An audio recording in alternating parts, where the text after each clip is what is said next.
kokamwa ba club ya minene nyonso ya ville ya Kisangani na province orientale bazanga encadrement. Reportage à Blaise Mpoko.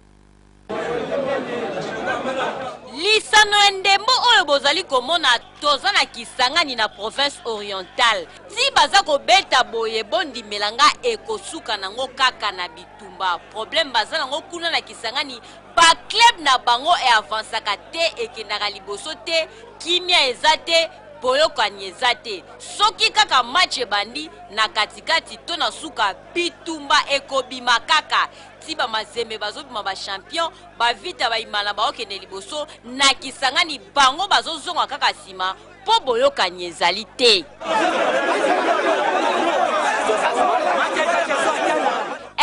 Bazosenga kaka na bakonzi ya ndembo kuna na Kisangani bayokanisa nanu batu bacha ordre bakoka makambu kasi soki pe bazokoka te batika bapesa batu mususu place po ba club ya Kisangani pe emona clair kuna bitumba kaka na bitumba na terrain ba soda modèle bazalaka okokanisa kutu guerre nzoka nde balobi bale ezali esika ya fair play kasi oele kaka na Kisangani ekomande lika mususu désordre na désordre terrible.